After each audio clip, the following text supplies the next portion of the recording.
myself privileged to have done so back when Route 66 was still an official federal route before it got decommissioned. I was 10 years old.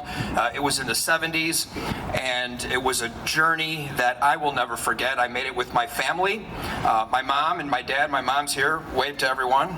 Mother Road, Alderman Mother over there.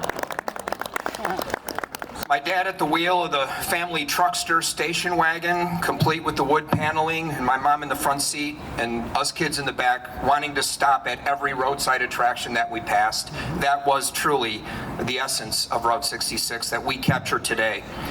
But it wasn't a family leisure trip that launched Route 66 into America's cultural consciousness. It was a more arduous journey, born of desperation and longing, undertaken by the Joad family in Steinbeck's novel, as they did what so many people in this nation did before and after them: migrate west to chase the dream of a better life. In his Pulitzer Prize-winning novel, The Grapes of Wrath, Steinbeck described it thusly: Highway 66 is the main migrant road. 66, the long concrete path across the country, waving gently up and down on the map, from the Mississippi to Bakersfield, over the Redlands and the Graylands, twisting up into the mountains, crossing the Great Divide, then down into the bright and terrible desert, across the desert to the mountains once again, and finally into the rich California valleys. 66 is the path of a people in flight, refugees from dust and shrinking land. They come into 66 from tributary side roads, from wagon tracks and rutted country trails. 66 is the Mother Road, the road of flight. The Mother Road, that's the first time that phrase appeared in writing, and that apt description by Steinbeck has taken its rightful place in the vernacular of American culture and 66 lore. John's wife, Elaine, was a friend of mine. I was privileged to know her well. She gave me this hat, which I'm wearing today in tribute to her and her family. And her granddaughter, Andy, who wanted to be here today, unfortunately couldn't, but I talked to her this morning. And she sends her greetings and this message from the family. As my grandmother Elaine would say, Fa would be pleased as punch to know that this part of his work has lived on in an unexpected way and taken on an entirely new significance that would have certainly been unrecognizable to the characters in the novel that he created.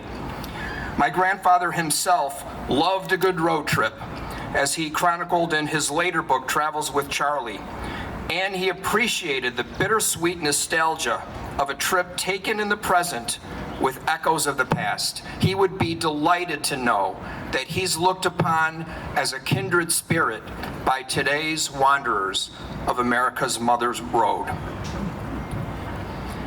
I also have to give a posthumous shout out to a couple other friends of mine who made this day possible in their own way. First, an artist from Springfield named Bob Waldmeyer. Some of you may know Bob. His family to this day operates the Cozy Dog Drive-In in Springfield, an original 66 entity that lives on today and continues to sell corn dogs if you're a fan of that delicious delicacy down in Springfield. Bob was an accomplished artist, and he traveled 66 and captured some of its images in unforgettable pen and ink. And I just happen to have one here today that he did in 2003 of Santa Monica Pier.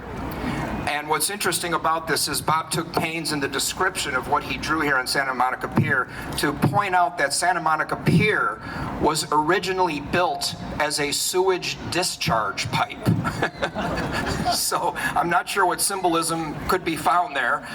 But of course, here at Navy Pier, we take in water from Lake Michigan at our water filtration plant right next door. And Santa Monica Pier, they discharge wastewater.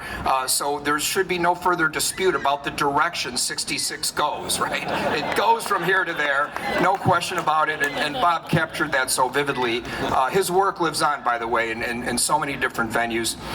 And the second person that I really want to give a shout out to is Tom Teague, who was the original founder of the Illinois Road 66 Foundation, the first president of that entity, a 30-year state employee who dedicated himself to capturing the spirit of 66 long before anybody realized realized we had something worth preserving. I was privileged to know Tom. I was privileged to join him in his early efforts to start that association. And in his spirit, today we have a state resolution, which I won't read as Alderman Riley did because a lot of the language is mirrored in that. But this is the official state designation for this point now as the beginning of Route 66. Tom always felt it should have been that way. So in his honor, I want to dedicate this moment and present this resolution to Marilyn Gardner. Marilyn?